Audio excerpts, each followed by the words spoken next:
Hi friends, welcome to ITI gold technical channel में आपका स्वागत है। Daily current affairs, vacancies information, ITI से रिलेटेड वीडियो पाने के लिए हमारे चैनल को सब्सक्राइब कीजिए। सब्सक्राइब करने के बाद बेल आइकन को ऑन कीजिए ताकि मैं जो भी नया वीडियो बनाऊँ सबसे पहले आपके पास पहुँचे, आप उसे देखिए। यदि आपको सेशन अच्छा लगता है, सेशंस को जानकारी मिलती है तो इसे लाइक कीजिए और दोस्तों में शेयर कीजिए। शेयर जरूर कीजिएगा क्योंकि यह कंपटीशन की तैयारी करने वाले बच्चों के लिए बहुत ही इंपॉर्टेंट सेशन है। चलिए सेशन की ओर चलते हैं। यदि आप अपने चैनल आईटीआई गोल्ड टेक्निकल पर पहली बार आए हो तो इसे सब्सक्राइब कीजिए और अपने दोस्तों से भी जरूर करवाइएगा। आज हम पढ़ेंगे 13 दिसंबर 2021 से जितने भी इंपॉर्टेंट करंट अफेयर क्वेश्चन बनेंगे वह इस वीडियो में पढ़ेंगे। इस वीडियो की पीडीएफ फाइल के लिंक में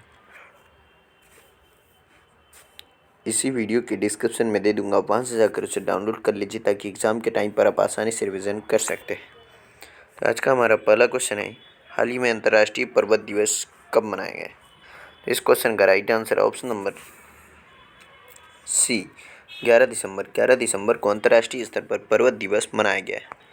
अंतर्राष्ट्रीय पर्वत दिवस हर साल 11 दिसंबर को विश्व स्तर पर मनाया जाता है और यह दिन पर्वतों के महत्व के बारे में जागरूकता पैदा करने के लिए और पहाड़ के विकास में अवसरों और बाधाओं को उजागर करने के सहयोग करने के लिए मनाया जाता है। यह दुनिया भर में जो पर्वतीय क्षेत्रों में रहने वाले लोगों और वातावरण में सकारात्मक बदलाव लाएगा। पहाड़ों के सतत विकास को प्रोत्साहित करने के लिए 2003 में संयुक्त राष्ट्र महासभा द्वारा इस दिन की स्थापना की गई थी और संयुक्त राष्ट्र ने 2002 को संयुक्त राष्ट्र अंतर्राष्ट्रीय पर्वत वर्ष घोषित किया गया था। और पहाड़ दुनिया की 15% आबादी का घर है और दुनिया के लगभग आधी जैव विविधता वाले हॉटस्पॉट की मेज़बानी करते हैं। वे आधी मानवता को दैनिक जीवन के लिए ताज़ा पानी उपलब्ध कराते हैं और उनका संरक्षण सतत विकास के लिए महत्वपूर्ण कारक है और एसडीजी के लक्ष्य 15 का हिस्सा है। तो इस क्वेश्चन का right answer option number C. चलिए नेक्स्ट क्वेश्चन की ओर चलते हैं। नेक्स्ट क्वेश्चन है, हाल ही में किस राज्य की कैबिनेट ने आत्मनिर्भर कृषक विकास योजना को मंजूरी दी है? तो इस क्वेश्चन का right answer option number A, Uttar Pradesh. Uttar Pradesh राज्य सरकार ने भी यह मंजूरी दे दी है। उत्तर प्रदेश की राजधानी है लखनऊ जो गोमती नदी के किनारे है और यहाँ पर मुख्यमंत्री है अजय सिंह बिष्ट यानी योगी आदित्यनाथ यहाँ पर मुख्यमंत्री। उत्तर प्रदेश राज्य सरकार ने की कैबिनेट ने कृषि क्षेत्र को बढ़ावा देने के लिए आत्मनिर्भर कृषक विकास योजना को मंजूरी दे दी है। आत्मनिर्भर कृषक विकास योजना चालू वित्त वर्ष से लागू की जाएगी और इस योजना के तहत प्रत्येक विकासखंड में अगले 3 वर्षों में 1475 किसान उत्पादक संगठन बनाए। इस क्वेश्चन का राइट आंसर है ऑप्शन नंबर ए। चलिए नेक्स्ट क्वेश्चन को चलते हैं। नेक्स्ट क्वेश्चन है, हाल ही में माइक्रोसॉफ्ट ने किस देश में साइबर सुरक्षा कौशल प्रशिक्षण कार्यक्रम शुरू किया है? इस क्वेश्चन का राइट आंसर है option number D, Bharat. Bharat में यह कार्यक्रम प्रारंभ किया है। माइक्रोसॉफ्ट ने 2022 तक 1 लाख से अधिक शिक्षार्थियों को प्रशिक्षण देने के लिए लक्ष्य के साथ एक साइबर सुरक्षा कौशल कार्यक्रम शुरू किया है ताकि कौशल अंतर को दूर किया जा सके और साइबर सुरक्षा में करियर के लिए भारत के कार्यबल को तैयार किया जा सके। और कार्यक्रम का उद्देश्य छात्रों को सुरक्षा अनुपालन और पहचान की बुनियादी बातों के साथ व्यवहारिक अनुभव देना है। माइक्रोसॉफ्ट के सीईओ एंड अध्यक्ष हैं सत्या नडेला और इसका मुख्यालय है रेडमंड, वाशिंगटन, संयुक्त राज्य अमेरिका में। इस क्वेश्चन का right answer option number D, Bharat. चलिए नेक्स्ट क्वेश्चन के चलते हैं। नेक्स्ट क्वेश्चन है, हाल ही में किसने सीनियर महिला राष्ट्रीय फुटबॉल चैंपियनशिप जीती है? तो इस क्वेश्चन का right answer option number D, Manipur. Manipur राज्य ने यह फुटबॉल चैंपियनशिप जीत ली है।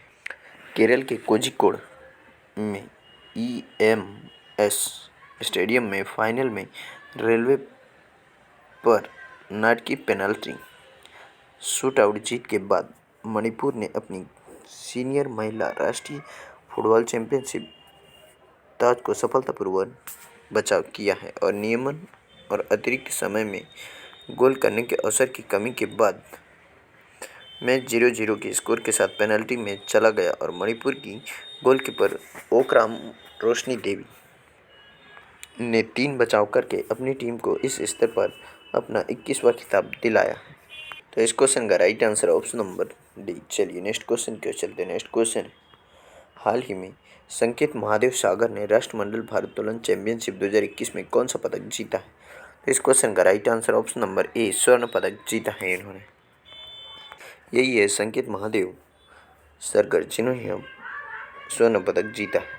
संकेत महादेव सरगर ने चल रही राष्ट्रमंडल भारोत्तोलन चैंपियनशिप 2021 में पुरुषों की 55 किलोग्राम स्नैच श्रेणी में स्वर्ण पदक जीता है। उन्होंने पुरुषों के 55 किलोग्राम स्नैच वर्ग में 113 किलोग्राम भार उठाकर राष्ट्रीय रिकॉर्ड बनाया है और सरगर ने बर्मिंघम में होने वाले 2022 राष्ट्रमंडल खेलों के लिए भी क्वालिफाई कर लिया है। तो इस क्वेश्चन का राइट आंसर ऑप्शन नंबर ए। चलिए नेक्स्ट क्वेश्चन की ओर चलते हैं। नेक्स्ट क्वेश्चन है, हाल ही में भाषा संगम मोबाइल ऐप कितनी भाषाओं के साथ लॉन्च हुआ है? तो इस क्वेश्चन का right answer option number C, 22 भाषाओं के साथ में यह लॉन्च हुआ है। केंद्रीय शिक्षा राज्य मंत्री डॉक्टर सुभाष सरकार ने जानकारी दी है कि सरकार भाषा संगम मोबाइल ऐप लॉन्च करने के लिए पूरी तरह तैयार है और मोबाइल ऐप को उपयोगकर्ताओं को अनुसूचित भारतीय भाषाओं में दैनिक बातचीत के सामान्य भाव से परिचित कराने के लिए विकसित किया गया। ऐप में 100+ वाक्य हैं और विभिन्न विषयों पर डिजाइन किए गए जो लोगों को 22 भारतीय भाषाओं में बुनियादी बातचीत सीखने, खुद का परीक्षण करने और उनकी संस्कृति के करीब आने में सक्षम बनाकर एक भारत श्रेष्ठ भारत की भावना को बढ़ावा देना है। तो इस क्वेश्चन का right answer option number C. चलिए नेक्स्ट क्वेश्चन की ओर चलते हैं। नेक्स्ट क्वेश्चन है, हाल ही में किस राज्य के हैदरपुर आर्द्रभूमि को रामसर साइट के रूप में मान्यता दी गई है? तो इस क्वेश्चन का right answer option number A, Uttar Pradesh के हैदरपुर को।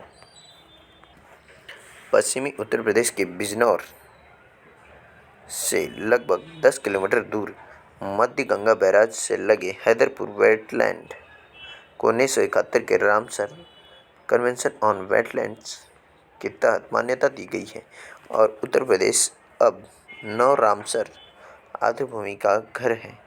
नमामि गंगे के तहत आर्द्रभूमि की भी पहचान की गई है जो गंगा के साथ एक मॉडल आर्द्रभूमि के रूप में एक केंद्रीय प्रमुख है और इसके साथ अब देश में ऐसे कुल 47 निर्दिष्ट क्षेत्र हो गए हैं। इस क्वेश्चन का राइट आंसर ऑप्शन नंबर ए। चलिए नेक्स्ट क्वेश्चन क्यों चलते हैं। नेक्स्ट क्वेश्चन है, हाल ही में किस राज्य के मुख्यमंत्री ने दूध मूल्य प्रोत्साहन योजना प्रारंभ की? तो इस क्वेश्चन का right answer option number D, Uttarakhand. Uttarakhand के मुख्यमंत्री ने यह भी योजना प्रारंभ की है। उत्तराखंड के मुख्यमंत्री पुष्कर सिंह धामी जी ने देहरादून में दूध मूल्य प्रोत्साहन योजना शुरू की है और इस योजना का उद्देश्य उत्तराखंड के लगभग 53,000 लोगों को लाभान्वित करने के लिए प्रोत्साहन प्रदान करना है। राज्य सरकार ने उत्तराखंड में 500 दूध बिक्री केंद्र खोलने के लिए 444.62 करोड़ रुपए खर्च करने का लक्ष्य रखा है और यह एक डायरेक्ट बैंक ट्रांसफ़र योजना है। इस योजना के तहत राशि सीधे लाभार्थियों के खाते में उनके लिंक किए गए बैंक खातों के माध्यम से दी जाएगी। उत्तराखंड की राजधानी है देहरादून जो शीतकालीन में और गैरसैन्य है ग्रीष्मकालीन राजधानी और यहाँ पर राज्यपाल है लेफ्टिनेंट जनरल गुरमीत सिंह। कौन है? Lieutenant general Gurmeet Singh. और उत्तराखंड के मुख्यमंत्री है पुष्कर सिंह धामी। इस क्वेश्चन का right answer option number D. चलिए नेक्स्ट क्वेश्चन की ओर चलते हैं। नेक्स्ट क्वेश्चन है, हाल ही में एशियन यूथ पैरा गेम्स 2021 में भारत ने कितने मेडल जीते हैं? तो इस क्वेश्चन का right answer option number C, 41 medal जीते हैं इसमें भारत ने चौथे एशियाई युवा पैरा खेलों में 41 पदक, 12 स्वर्ण, 15 रजत और 14 कांस्य पदक जीते हैं जो रिफा शहर बहरीन में आयोजित एशिया का सबसे बड़ा आयोजन है और यह आयोजन बहरीन की राष्ट्रीय पैरा ओलंपिक समिति द्वारा स्थानीय सरकार के सहयोग से आयोजित किया गया है और 2 से 6 दिसंबर 2021 तक इस आयोजन में लगभग 30 देशों के 700 से अधिक एथलीटों ने भाग लिया है। एशियाई युवा पैरा खेलों 2025 के 5वें संस्करण की मेजबानी ताशकंद उज्बेकिस्तान द्वारा की जाएगी। तो इस क्वेश्चन का राइट आंसर ऑप्शन नंबर सी।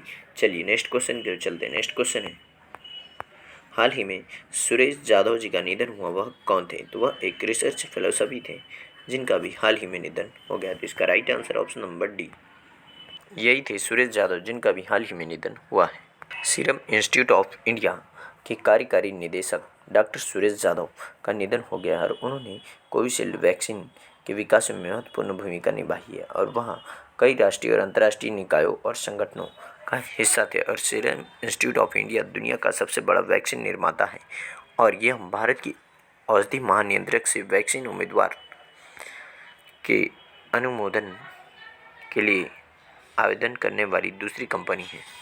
और उन्होंने अपनी करियर की शुरुआत CSIR के रिसर्च फिलोसॉफी से की थी और वह 2004 से 2008 तक विकासशील देशों के वैक्सीन मैन्युफैक्चरर्स नेटवर्क की अध्यक्ष भी थे और उन्होंने GAVI बोर्ड में सीरम इंस्टीट्यूट ऑफ इंडिया का प्रतिनिधित्व किया और उन्होंने कई उत्पादों की WHO की पूर्व योग्यता प्राप्त करने में महत्वपूर्ण भूमिका निभाई है और उन्होंने 1992 में कार्यकारी निदेशक का पद संभाला था। तो इस क्वेश्चन का राइट आंसर है ऑप्शन नंबर डी, इसका राइट आंसर है। चलिए आज का सेशन यहीं समाप्त होता है।